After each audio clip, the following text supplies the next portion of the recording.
ముందుగా శాసనసభ అధిపతిగా ఎన్నికైన మీకు హృదయపూర్వకంగా మా పార్టీ పక్షాన మా అందరి పక్షాన కూడా హృదయపూర్వకంగా మీకు అభినందనలు తెలియజేస్తూ మా పార్టీ అధ్యక్షులు పెద్దలు శ్రీ కేసీఆర్ గారు వారు దురదృష్టవశాత్తు వారికి కొంత గాయమయ్యి హాస్పిటల్లో ఉన్నప్పటికీ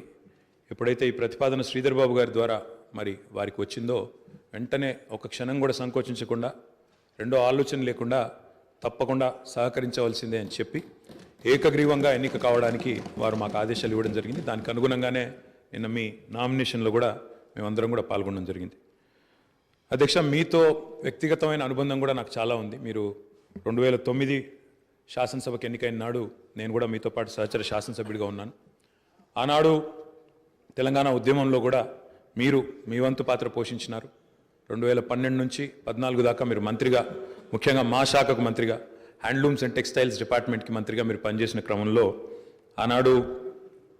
ఒక సందర్భంలో నేను మీ దగ్గరకు వచ్చి మీరు రండి, సిరిసిల్లకి మీరు రావాలి, ఎందుకంటే రాష్ట్రం మొత్తంలోనే టెక్స్టైల్ అంటే సిరిసిల్ల కాబట్టి మీరు తప్పకుండా రావాలి అంటే మీరు కొంత సంకోచం వ్యక్తం చేసినారు మొదలు. మరి ఇప్పుడు ఉద్యమం ఉధృతంగా ఉంది, నేను మంత్రిగా ఉన్నాను, ఈ సమయంలో వస్తే ఏమైనా ఇబ్బంది ఉంటుందా అంటే లేదు, మనం కలిసే పోదామని చెప్పి ఆ రోజు మీరు రావడమే కాకుండా ఆనాడు మరి బ్రహ్మాండంగా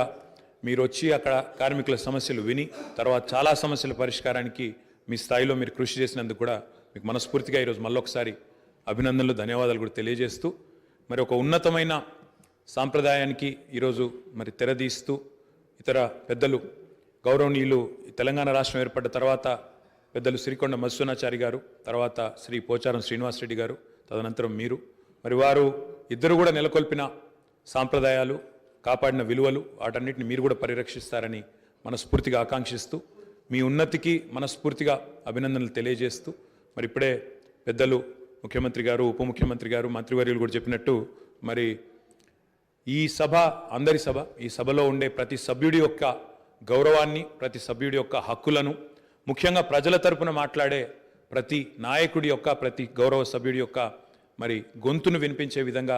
ఆ బాధ్యత మీరు తప్పకుండా సమర్థవంతంగా నిర్వహిస్తారని మనస్ఫూర్తిగా ఆశిస్తూ మరి ఒక సామాన్య ఎంపీటీసీ పదవి నుంచి ఈరోజు శాసనసభ స్పీకర్గా ఎదిగిన మీ జీవితం ఏదైతే ఉందో, రాజకీయ ప్రస్థానం ఏదైతే ఉందో, ఇది చాలామందికి తప్పకుండా స్ఫూర్తిదాయకంగా ఉంటుందని చెప్పి మనసారా ఆకాంక్షిస్తూ మీ బాధ్యతలో మీరు 100% విజయవంతం సాధించాలని మా పార్టీ తరఫున కూడా కోరుకుంటూ మళ్ళొకసారి మీకు అభినందనలు అధ్యక్ష. Thank you.